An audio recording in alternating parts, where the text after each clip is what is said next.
क्या आप उस शक्ति से मिलने के लिए तैयार हैं जिसके नाम से ही दुनिया कांप उठती है, वो जो आपके हर कर्म का हिसाब रखती है?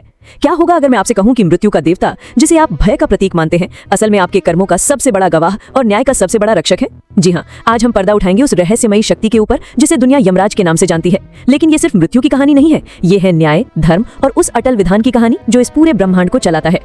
तो कुर्सी की पेटी बांध लीजिए, क्योंकि हम एक ऐसे सफर पर निकलने वाले हैं जहां भय भी है, भरोसा भी है और हैरत अंगेज रहस्य भी।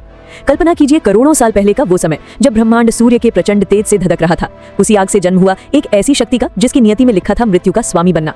लेकिन ये कोई श्राप नहीं, बल्कि एक ब्रह्मांडीय जिम्मेदारी थी। यम सूर्य के पुत्र प्रकाश से जन्मे थे, लेकिन उनका कार्यक्षेत्र था अंधकार। ये वो छाया है जो जीवन खुद बनाता है। पर यम अकेली नहीं थे, उनकी एक जुड़वा बहन भी थी, यमी, जो आज धरती पर पवित्र यमुना नदी के रूप में बहती हैं। इन्हीं दोनों भाई बहन के प्रेम का प्रतीक है भाई दूज का त्योहार। एक ऐसा वादा जो यम ने अपनी बहन को दिया था कि इस दिन जो भाई अपनी बहन के घर जाएगा उसे यम का भय नहीं सताएगा।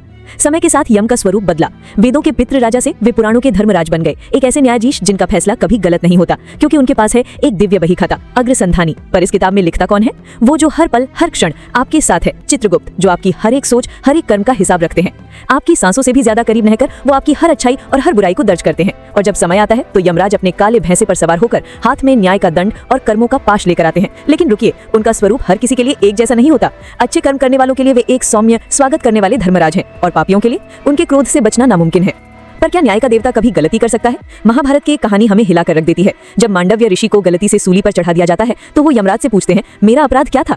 यम बताते हैं कि बचपन में उन्होंने एक तितली को कांटा चुभोया था। ये सुनकर ऋषि का क्रोध भड़क उठा। उन्होंने तर्क दिया, एक बच्चे की भूल का इतना भयानक दंड, ये न्याय नहीं अन्याय है। और उस दिन इतिहास में पहली बार एक ऋषि ने स्वयं न्याय के देवता को ही श्राप दे दिया कि उन्हें एक साधारण मनुष्य के रूप में पृथ्वी पर जन्म लेना होगा। इसी श्राप के कारण यम महाभारत काल में महात्मा विदुर के बनकर जन्मे। ये कहानी हमें सिखाती है कि धर्म का विधान इतना बड़ा है कि उसके सामने स्वयं विधाता भी झुक जाते हैं। पर यम सिर्फ एक कठोर न्यायाधीश नहीं, वे एक महागुरु भी हैं। जब नचिकेता नाम का एक बालक मृत्यु के रहस्य को जानने के लिए यमलोक पहुंच गया तो यम ने उसकी परीक्षा ली। उसे दुनिया के सारे सुख सुविधाओं का लालच दिया, लेकिन नचिकेता अपने सवाल पर अड़ा रहा। उसकी दृढ़ता से प्रसन्न होकर यम ने उसे आत्मज्ञान का वो रहस्य बताया जो देवताओं के लिए भी दुर्लभ है।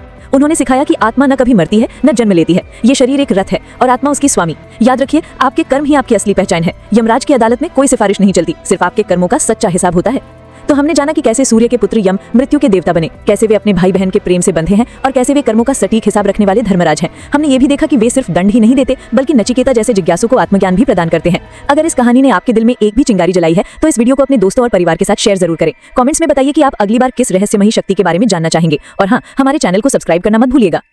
तो अगली बार जब आप कोई फैसला लें तो याद रखिएगा, कोई है जो सब देख रहा है। धर्म का रास्ता कठिन हो सकता है, पर वही रास्ता आपको निडर बनाता है। मिलते हैं अगली कहानी में एक नए रहस्य के साथ।